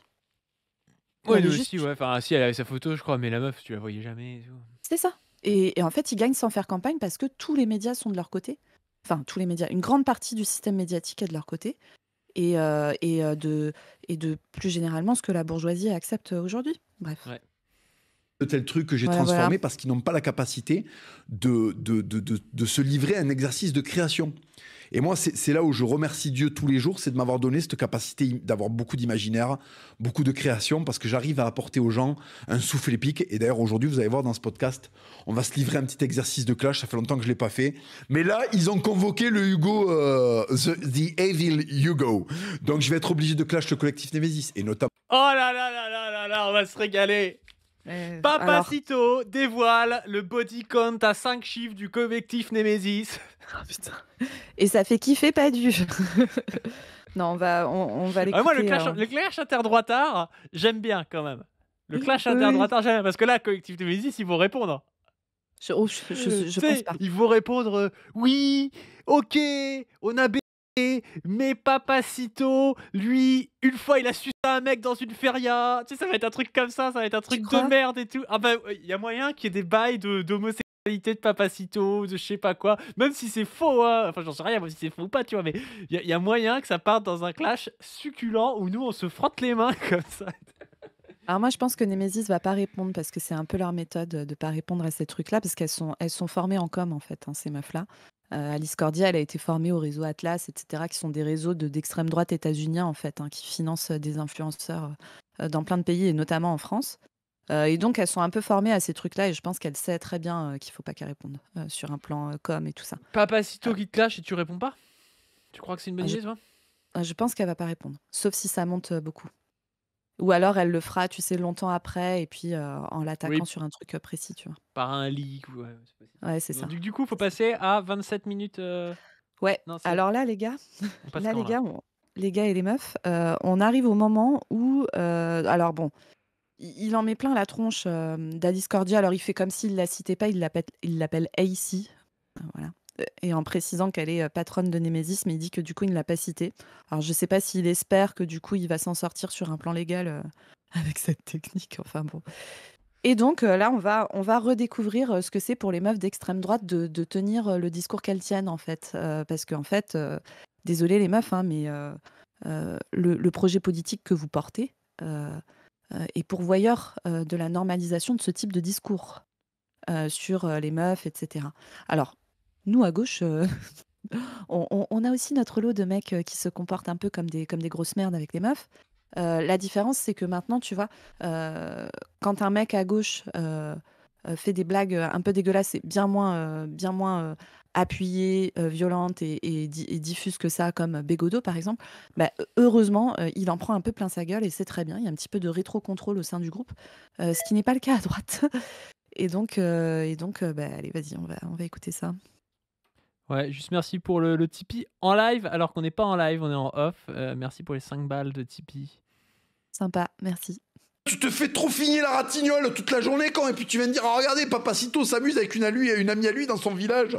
Qu'est-ce que c'est que ces tweets de demeurer en fait? Qu'est-ce que c'est que ça? Qu'est-ce que vous cherchez? Qu'est-ce que tu cherches ici quand? Qu'est-ce que tu cherches? Que je raconte que tu t'es fait déglinguer au bistrot Saint-Michel par à peu près tous les mecs, par à peu près tous les influenceurs de droite. Il y en a un qui t'a déglingué aussi, je vais pas dire son blaze, qui a des... Allez, on va pas dire son... C'est marrant comme il voit la sexualité, féminine comme un truc, d'intrinsèquement, négatif, tu sais? Qu'est-ce qu'on Ah s'en oui, a branlé si, si Corday je ah sais oui, pas oui, si c'est oui. vrai en tous les cas, mais Cordier baise avec je sais pas qui et tout, on s'en bat les couilles, tu vois? Enfin, moi je m'en Ah oui, fous. oui, oui, oui, mais non, non, c'est très mal. Alors la transgression, c'est bien, quand c'est Papacito et c'est pas Rugbyman. Voilà. Mais par contre, transgresser les règles historiques de, la monogamie obligatoire et tout, ça, c'est pas bien. Bon, moi, j'aimerais Surtout, bien moi je savoir pourrais sur lui dire: quels Dans critères. les villages, il y a des meufs, qui se font troufiner la ratignole, au bistrot du village et ça a toujours été le cas et on s'en bat les couilles», tu vois? Je veux dire, Oui, je veux dire oui. des gens qui baisent et tout dans des bars ou je sais pas quoi, qu'est-ce qu'on s'en fout, tu vois? Tu sais, je pense qu'ils seraient peut-être presque capables de te répondre: «Ouais, ouais, effectivement, on s'en fout, mais du coup, on avait le droit de les traiter de grosses putes, quoi. Donc là, je fais pareil». Blaze. Allez, on va donner juste une indication. Il a des gros bras. Il a vraiment des très très gros bras. Il t'a déglingué, Alice. Il t'a déglingué. Il m'a raconté. Il paraît que ton âme se transforme. Tu changes de voix, quoi. Oui, parce qu'en fait, attention, il y en a certains, quand ils draguent des gamines, c'est l'IA. Il y en a d'autres, quand elles commencent à sucer un chiffre de manière aléatoire et sans préliminaire, c'est parce qu'en fait, il y a un démon de l'ancienne Babylone qui a pris possession de son corps. Oh, j'étais absente. Ce n'est pas moi. Tu sais, après la défense, c'est une IA. Il y a la défense. C'est un antique démon babylonien qui a pris possession de La mon différence, corps et qui m'a demandé. Tu les clashs des droitards et moi ça me régale, hein. Ouais, c'est une ça me dinguerie, hein. régale leur clash pipi caca, quoi. Et puis surtout, leur capacité à toujours mélanger ce qui pourrait être une agression. Alors moi, je dis pas que ça l'est, et cetera, mais je dis que là, la manière dont il le rapporte, c'est ça. Ce qui pourrait être une agression, en tout cas du harcèlement sexuel envers une jeune fille mineure, et des relations sexuelles consenties entre adultes. C'est quand même une dinguerie que les mecs mettent ça Ouais. sur le même plan systématiquement. En fait, ils ne critiquent pas l'agression sexuelle parce que ça fait... Encore une fois, c'est des gens anti-humanistes. Ils ne s'intéressent pas aux personnes. Ils s'intéressent, tu vois, au même titre que Papacito s'intéresse, voilà, à la tradition, le passé, le machin, mais la vie concrète des gens, il n'en a rien à battre parce qu'il n'en parle jamais, en fait, hein, des conditions de logement, de santé, de machin, de trucs. À ce même titre-là, quand il parle de problèmes qui pourraient être liés à la sexualité, il mélange violence sexuelle et liberté sexuelle. Pour eux, c'est la même chose. Tout est sur le même plan. La question n'est pas est-ce que les êtres humains qui vivent ces choses en sortent abîmés ou au contraire heureux, etc. C'est pas ça la question. La question pour eux, c'est il y a des choses bien et il y a des choses mal et c'est moi qui décide qu'est-ce qui est bien et mal, quoi. Il me demande, il est là, il me torture. C'est comme le fils de Sam, vous savez, dans Mindhunter, il y a un chien vieux de 10 000 ans qui lui donne des ordres. Il dit, vas-y, tue cette femme. Ouais, elle est pas mal ton histoire. Attends, est-ce que par hasard, tu serais pas une énorme salope en réalité, quoi? Est-ce que ça serait pas ça, la maladie bizarre dont tu souffres? Tu sais, la gonzesse est dépressive, elle sait pas ce qu'elle a. Bah attends, je te file un pronostic, quoi. Raconte-moi quels sont tes symptômes. Tu suces tout le monde? Bah attends, je vais te dire. À quel moment tu postes ça sur internet? À quel moment Une dinguerie, hein. tu te dis: «Il y a une meuf qui m'a clashé, je vais dire qu'elle a baisé avec la terre entière» et c'est un argument suffisant et le mec se dit: «Ouais, c'est cool». Enfin, c'est n'importe quoi, tu vois? Il est en roue libre, le gars. Ouais, peut-être parce qu'il sait que chez le public de droite, ça compte en fait, hein. Le nom de ta maladie, tu vas voir, c'est vraiment très étonnant, t'es une énorme salope en fait. C'est de ça que t'es atteinte. Prends du Salopix 300 mg, matin, midi et soir, et puis ça ira mieux, quoi. Alors donc du coup, excusez-moi, tout à l'heure j'étais en train de vous expliquer un truc, c'est que la gonzesse, donc il y a des trucs sales qui commençaient à sortir, oui, parce que tout se sait dans ce milieu. La Briens qui s'est fait déglinguer et qui a fait cocu ce brave Léon dans Ah oui, oui, C'est qui? c'est C'est vrai. Juliette Briens? Ouais, Et c'est qui Léon? c'est son mec, je pense. une soirée avec un élu RN, tout le monde l'a vu ça. C'est pas parce que t'es à 4 grammes quand tu le fais et que t'as les joues bouffies d'alcool et que tu vois double que les gens qui sont autour de toi, c'est la même chose. Donc il y a eu des trucs comme ça en fait. Il y a des trucs comme ça et ça finit par se savoir. D'accord? Donc ici, il y avait un truc qui était sorti sur toi. Et qu'est-ce que tu avais fait? Tu avais donc le lendemain, tu avais fait une story parce que bon, on t'avait attribué quand même une réputation qui était. Donc le lendemain, tu as fait une story où tu manipulais un bébé. Je te jure, tu tenais ce bébé comme si tu tenais une bite. Je te promets, c'était très malaisant. Oh là là là là là là là là! Oh là là, Zoé, les podcasts qu'elle écoute, quoi! Zoé, un problème, hein. Ah, moi, un énorme PB, hein. Un Oh, énorme le gars, PB. il voit une meuf avec un bébé dans les bras, il se dit: «Putain, on croirait qu'elle tient un chip». Oh là là là là là là là là! Oui, c'est un délire. C'est un délire. C'est un délire. Il y a à peu près autant d'instinct maternel en toi que des putes du Far West, en fait, quoi. Elle tenait le bébé, elle commençait à loucher en le rapprochant. Je me suis dit, attends, mais on est dans un p*** des années 80, là. Qu'est-ce qu'elle va faire? Elle va se le cogner contre le front, le bébé, quoi. Mais le bail de l'instinct maternel, c'est intéressant. Bon, déjà, parce que c'est un peu des conneries. Hein. Y a pas de... Tu sais pas tenir un bébé si t'en as jamais tenu dans les bras parce que t'es une meuf, Exactement. c'est complètement con. Mais par contre, ces meufs-là se font critiquer par les mecs de droite, Thaïs aussi, mais parce qu'aussi, elles ont un rapport totalement abstrait à la famille, à tout ça. Tu sais, elles prônent des valeurs de droite et elles-mêmes n'ont pas de famille, tu vois. Et Alors pas du, j'ai envie de oui, dire eux aussi. eux Eux aussi, tout à aussi, fait, tout en à fait. fait. Mais Pardon, hein, mais du coup, c'est vrai qu'on peut les critiquer là-dessus, tu vois. Genre Thaïs qui passe son temps à dire machin, faut être une tradwife, bah oui, mais c'est pas une tradwife, tu vois. Donc, et c'est pareil pour Papacito, c'est pareil pour plein de personnes. Après, Papacito, je sais pas s'il y a des gamins, j'en sais rien. Non, il en a pas, il me semble. Et moi, je vais en remettre une couche, hein, mais la droite qui parle de la famille en permanence, là, allez voir la vidéo qu'on a fait sur Virginie Vota est devenue woke, si ça vous intéresse. On développe un peu ça, mais en fait, effectivement, les gens font de moins en moins d'enfants. Alors, pas que en France, d'ailleurs, en France, par rapport aux autres pays occidentaux, on en fait plutôt un peu plus, enfin, même si ça baisse aussi. Mais dans tous les pays voilà, capitalistes, hein, globalement, enfin occidentaux en tout cas, où aussi, on retrouve aussi ça en Corée du Sud, hein, qui est le taux de fécondité le plus bas du monde, hein, à La fausse Corée, hein. 0,77. Ouais, la fausse Corée, comme dirait Patu. Le Japon, pareil, extrêmement bas, en dessous de 1 enfant par femme, enfin voilà. Et les droitards, ça les inquiète beaucoup qu'il y ait pas que les gens fassent plus d'enfants. Donc ils passent leur temps à parler soit de tradwife, soit de machin, soit de critiquer les meufs de droite en disant qu'elles n'ont pas d'instinct maternel, etc. Les meufs de droite tiennent aussi des discours comme ça, genre oui, mais moi un jour, j'aimerais bien avoir des enfants. Après tout, c'est notre nature génétique, gna gna gna, gna gna gna, gna gna gna. Et jamais personne n'interroge les conditions de parentalité. Jamais. En fait, moi, je vous rappelle ma take, c'est la droite qui tue la famille, d'accord? Ce n'est pas le wokisme, parce que si c'était le wokisme, les pays qui sont considérés comme anti-woke, le Japon, la Corée, la Hongrie, etc., la Pologne n'aurait pas des taux de fécondité nettement, nettement, nettement en dessous de nous, par exemple. Donc en fait, le problème, c'est que les gens, il y a plein de raisons qui peuvent expliquer ça, mais particulièrement le capitalisme, hein, d'accord? Et les conditions de vie dans lesquelles on est, les conditions de travail, les conditions de logement, etc., qui font que c'est compliqué aujourd'hui d'avoir des enfants. Preuve en est, ils n'en ont pas non plus, en fait. Alors moi, j'aimerais bien interroger, est-ce que vous pouvez arrêter toute la journée de nous parler dans votre monde imaginaire là, de trucs qui n'existent pas, de trucs que vous ne connaissez pas, d'accord? Le peu d'exemples de gars qui font des gosses dans ces milieux-là, ils les font en étant des grands bourgeois et en mettant en avant, en mettant en avant leur, leur paternité comme un truc, voilà, c'est ma masculinité, etc. Mais sans jamais parler de concrètement les Il y a, conditions de parentalité, quoi. il y a Rochdi qui a eu un gamin là, et justement qui a fait un truc, il dit ouais, si je suis pas sur les réseaux depuis un an, c'est parce que j'ai un gamin. Et on peut poser la question aussi, qui a les moyens en France d'arrêter un an de bosser, tu vois, Ouais. quand tu as un enfant, tu vois. C'est Et c'est ça. vrai que, parce que Rochdi, c'est un citoyen du monde, hein, si on est clair, c'est un type qui vit dans les aéroports, tu vois, il passe sa vie entre différents pays, il a un gamin comme ça, il peut s'arrêter un an, tu vois, il a des conditions de vie des 2% de la population, tu vois. C'est ça. Personne, C'est personne ça. ne fait ça, tu vois. Alors, il y a une personne quand même à droite qui a été dans le réel, qui a eu mari et enfant, c'est Virginie Vota, et elle a fini par renier la théorie. Pareil, parce que c'est fait attraper le col par le réel, tu vois. Elle a fini par dire ouais, peut-être que le féminisme c'est pas si faux, machin, tu vois. Donc C'est ça. ça rajoute sur le fait que la droite tue la famille et que la famille est de gauche, hein.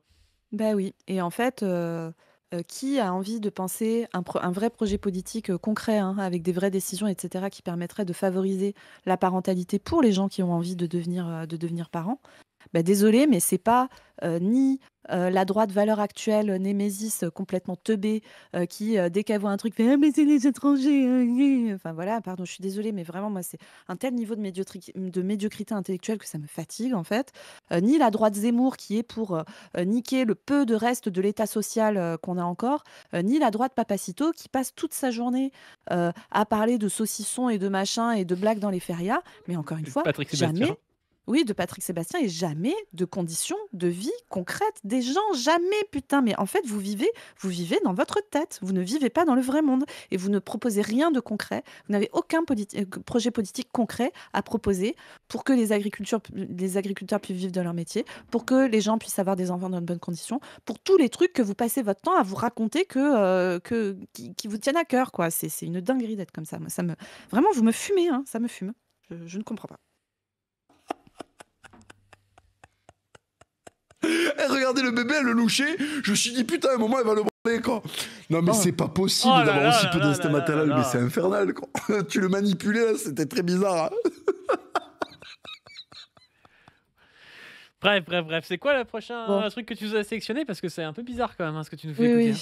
oui. Hein. Oui. Alors merci beaucoup. Tu sais qu'on me l'a envoyé hier, ce truc, en me disant écoute ça. J'ai écouté le truc, j'ai fait ah oui, d'accord. J'avais jamais écouté le podcast de Papacito. Le dernier truc, alors allez, on va dire que c'est le dessert. Il va nous parler de l'extrême droite urbaine versus l'extrême droite rurale. Il va finir de s'énerver contre la droite valeurs actuelles. Y a pas un L'extrême droite extrait sur valeurs les actuelles. woke et les arabes avant? Si, Euh, 27-30. Ah Allez, oui. allez, je le oui. mets, il a l'air bien. Vas-y. Donc, vous connaissez pas les villages, vous savez pas ce que c'est que la France. Vous voulez qu'il y ait moins d'Arabes et de Noirs, c'est ça votre plan pour la France, vous n'avez rien compris à la France. Vous êtes incapable de me citer un truc du terroir un peu valable. Vous êtes obligé d'aller regarder sur Google s'il n'y a pas un truc du terroir dont vous pourriez parler. En interview, vous parlez jamais de la France. Oui, je sais pas quoi, il y a tel wok qui a dit ça, il y a tel arabe qui a fait telle araberie. Et alors, fils de pute, c'est ça la France en fait. C'est refuser que les arabes fassent des trucs d'arabes et que les wok fassent des trucs de wok. Et le cochon noir de Bigorre, bordel de merde. Et la soule. Et montrer ses couilles au rugby, quand j'étais... Moi, j'avoue que là, je suis problématique, mais ça me fait rire. Montrer ses couilles au rugby, tu sais pas pourquoi c'est un truc français. Écoute, c'est un truc du Sud-Ouest apparemment. Je sais pas. Alors moi, la France, c'est les sections CGT qui, au sortir de la guerre, avec des mecs qui ont fait la résistance, etc., du Parti communiste, montent les caisses de la sécurité sociale. Ok, Auria. Moi, c'est ma France, ça. Ok, Auria, la France, c'est Louise Michel et Mais non, la mais tu vois, il CGT. n'arrête pas de parler de ruralité, de machin, de trucs. Mais tu vois, si tu vis dans le monde de Papacito et que tu as l'impression que la lutte politique, c'est encenser le doux passé, etc., et la vraie France, des vrais trucs et tout.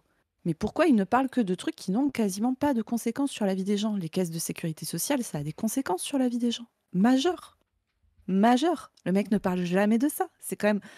Encore une fois, désolée, je me répète, mais alors, moi, je suis d'accord avec lui sur le fait qu'il y ait des gars qui tournent en boucle sur une critique des woke et des personnes perçues comme arabes, etc., dans le niveau de crise économique, de crise politique, de crise écologique, etc., qu'on est en train de vivre. Moi, ça me dépasse, en fait, hein, que les mecs continuent à se raconter que c'est ça leur problème. Alors, je sais pourquoi. Hein. C'est que eux, en fait, ils font partie du bon côté du manche. Ils font partie de ceux qui se gavent. Et ils ont un grand intérêt à ce qu'on s'intéresse aux woke et aux arabes et pas à qui détient les moyens de production et qui nous vole notre force de travail.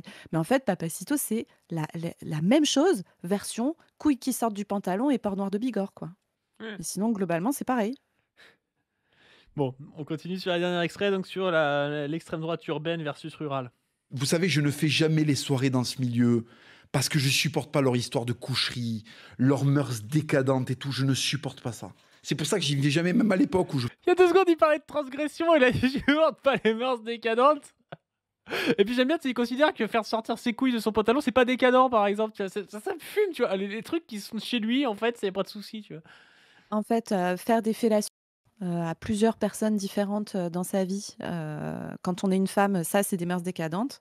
Mais le reste, ça l'est pas. Alors Par vraiment, contre, il va falloir... poser ses couilles sur le front de son pote pendant une mêlée au rugby, ça, c'est pas décadent, tu vois. C'est ça. Bon, moi, je sais pas, hein, mais il faut que Papacito nous donne sa grille de décadent et pas décadent, qu'on puisse le suivre. Hein. Je faisais vraiment beaucoup pour ce milieu. Je n'allais pas dans leur soirée. Même à l'époque où vraiment j'étais investi, je n'allais pas dans leur soirée. Je déteste leur mentalité d'essayer de se placer. Ils ont aucun talent. Alors ils cherchent à aller sucer le bon mec qui les présentera à Pascal Pro pour qu'ils aillent pendant 10 minutes faire un commentaire de merde qui a 10 ans de retard. Qu'on a... Ah, il a raison. Par contre, là, il a raison de fou. Mais oui, Pour aller chez Morandini et dire ah, les mots qui sont méchants, les mots qui c'est sont ça. méchants et les Arabes ils sont méchants. Déjà fait 200 fois dans le rendez-vous dissident avec le Raptor. Maintenant que la voie est ouverte pour aller faire leurs petits commentaires nuls. Mais putain, mais qu'est-ce que je méprise ça. Ils essaient de se placer, ils vont au meeting politique pour essayer de se placer. Qu'est-ce que je trouve ça détestable. Qu'est-ce que je suis pas compatible avec ce milieu. C'est vraiment terrible, quoi. Et ils ont des mœurs dégueulasses. Vraiment. Et quand ils se font attraper, le monde s'écroule parce que ils se rendent compte, parce qu'eux-mêmes n'évaluent pas leur dégueulasserie, mais quand on les met face à ça, ils découvrent à quel point les gens sont choqués, parce que la majorité des gens sont des gens normaux. Donc si tu veux, tu exposes des trucs, les gens sont là, tu te dis mais putain, mais c'est pas possible. Et vraiment, ce milieu, la droite athée républicaine qui a tout en commun avec la gauche. Ils ont tout en commun avec la gauche. La droite athée Laisse-nous en dehors de républicaine. ça. Quel Laisse-nous rapport en avec dehors de ça. l'athéisme? Mais oui, laisse-nous en dehors de En ça, plus, c'est des gens qui Papacito. sont anti-républicains depuis la nuit des temps. Mais et oui, tout, putain. n'importe quoi. Sérieusement. Pour lui, Sérieusement. Retailleau est un grand républicain, je pense, tu vois. Oui, Et il est évidemment. athée. Ouais. Évidemment. Vraiment, Et puis nous, ils à ne gauche, c'est vraiment notre vie hein, d'aller chez Pascal Pro pour parler des Arabes. Hein. C'est vraiment notre vie. Hein. connaissent rien du terroir français. Les questions rurales les intéressent pas. Moi, je me rappelle avec l'histoire de Montjoie. Putain, mais en fait, c'est triste parce que Papacito, il a du talent, mais ça va finir par être une espèce de Patrick Sébastien du terroir, de gars Exactement. qui, à part dire les mecs connaissent pas le terroir, il a pas d'argument en fait, tu vois, le gars. Bah non. Le gars, il a cru que Rikun c'était un programme politique, tu vois, genre, enfin, c'est n'importe quoi. Hein. Non, mais c'est ça, si Mais- tu connais l'intégrale de Rikun, t'es révolutionnaire pour Papacito, tu vois. Moi, j'ai envie de dire, Papacito, les gars comme toi, ça crée. Putain, tu te souviens de cette vidéo que tu m'avais envoyée, Padu d'espèces de mecs d'école de commerce, là, qui mettent des bretelles et un béret Ah ouais. et qui se filment en train de bouffer de la Ah charcute. ouais, C'est ouais, ça ouais. que ça donne, Papacito, en fait. Hein. Ouais. C'est Et c'est les vraiment, mecs hein. qui détestent en plus, mais Papacito, Mais toi, oui. toi, ce que t'es en train de faire, tu crées une génération de FDP qui mangent du bœuf maturé et qui pensent que c'est ce que faisaient les gens à l'ancienne, alors que les gens à l'ancienne, ils bouffaient de la viande une fois par semaine et que quand ils bouffaient du bœuf, c'était les derniers morceaux où ils faisaient un bourguignon avec, tu vois. Et ça, malheureusement, c'est ça que tu crées, tu vois. Ce sont tes enfants, Papacito. Assume. Tu as enfanté des débiles d'école de commerce droitards qui font des cosplays campagne en mettant des bérets et des bretelles pour bouffer des tomahawks. Hein. J'avais vraiment été face au mépris de la droite par rapport aux questions rurales. Et quand j'ai levé 750 000 euros, ils se sont tous calmés, ils se sont tous mis au pas. Parce qu'en fait, ils ont vu que les Français, contrairement à eux, les dégénérés là, de la droitosphère parisienne, contrairement à eux, les Français s'enquérissent de la question paysanne. Et tout d'un coup, c'était à la mode et on les a tous vus aller là qu'on s'appelle à la foire là, de Paris, la foire des paysans à Paris. Ils ont commencé à mettre des bérets, à faire. C'était Avec ta des faute. bérets au festival agricole et tout. Quel enfer. Au salon d'agriculture, c'est de ta faute. C'est à cause des gars comme toi. J'ai vu Eh un oui. mec hier. T'as vu le gars que j'ai commenté un type, il a posté une photo en mode putain, on est des mecs à l'ancienne, on boit du vin, avec une bouteille avec marqué Muscat moelleux dessus, une bouteille, tu sais, comme les Américains là, où tu tournes, tu vois, où tu À bouchon vissé. à bouchon vissé. Alors les seuls mecs qui font des bons vins avec des bouchons vissés, c'est des énormes gauchistes qui font du vin en biodynamie de je sais pas quoi avec des cépages anciens. Pourquoi pas, ça peut exister. Mais en général, les bouchons vissés, c'est de la merde, tu vois. Et En Muscat général, c'est de la sucré. merde. Et puis Et quand tu Muscat, l'as moelleux, caché dégueu. après. Ouais, mais avant, j'avais bu un Saint-Émilion. Hein. Alors Saint-Émilion, c'est pareil. Saint-Émilion, c'est un truc de chinois. À part peut-être quelques grandes appellations que je n'ai jamais bu parce que ça coûte un prix disponible uniquement sur le marché chinois ou américain, tu vois. Quand je dis c'est un truc de chinois, c'est pas un truc raciste, c'est parce que les Chinois mettent beaucoup d'argent pour acheter des vins de merde en fait. Donc ça crée un problème, tu vois. Ça crée un problème d'inflation du prix des vins avec des vins de merde qui coûtent un bras, tu vois. Donc voilà, buvez de la Loire, buvez du Jura, ça devient cher. Buvez de l'Alsace, ça coûte pas très cher encore. Buvez de la Loire et de l'Alsace. et vous serez bien. Buvez de la Savoie, buvez de la Savoie, c'est bien la Savoie. Mmh. Il a dit, «Je suis pas raciste, j'ai juste dit que tous les Chinois avaient des goûts de merde en pinard», hein. Non, mais les riches taïwanais, les riches hongkongais, là, ces espèces de résidus d'impérialistes qui finissent par acheter des synthé-millions à 50 balles avec des copos à goût de vanille, le truc. Si vous voulez boire ça, vous prenez un Cahors et vous prenez, tu sais, de l'extrait vainé de vanille, vous foutez ça et vous aurez le même vin, quoi. Enfin, Ah Cahors, tu vas faire plaisir à Papacito là, c'est sa terre. bah voilà, buvez du Cahors. Martine à la campagne. C'était Martine à la campagne. Je déteste ça. Ils n'ont aucun code. Ils savent pas de quoi on leur parle. Mais vraiment, Martine à la c'est campagne, putain, c'est je n'ai alors. rien à voir avec ces gens-là. Je n'ai rien à voir avec ça. Mais c'est pour ça que moi, je n'ai jamais progressé dans ces milieux et que j'ai toujours fait cavalier solitaire. Parce que putain, je ne veux rien leur devoir. Je n'ai rien en commun avec eux. Putain, l'odeur du vestiaire de la Salvetat Saint-Gilles, ils la connaissent pas. L'odeur dans le bus quand tu reviens de. Il est trop fort sur ça, Papacito. L'odeur Mais du oui. vestiaire. Je sais pas si t'es déjà rentré dans un vestiaire de rugby, ça sent moitié l'eau de Javel, moitié la sueur, moitié la piste. Alors non, moi je ne suis pas rentrée dans un vestiaire de rugby. Oui, tu J'ai fais pas fait bien. ça. Il y a un Mais niveau d'agression je sexuelle, je pense, très très haut dans un vestiaire de rugby. Moi, voilà, je- voilà, parce que ça, c'est la transgression autorité. Ça, c'est les mœurs, ça, c'est pas des mœurs décadentes, ça, c'est la franche rigolade traditionnelle. De CJS avec le BSCR, ils savent pas ce que c'est. Les rigolades, quand on allait à l'Esmeralda à Toulouse, ils savent pas ce que c'est. Ils savent pas ce que c'est les férias de Vic Fezensac où t'as des mecs qui font des concours d'éclatage de glaçons avec le front.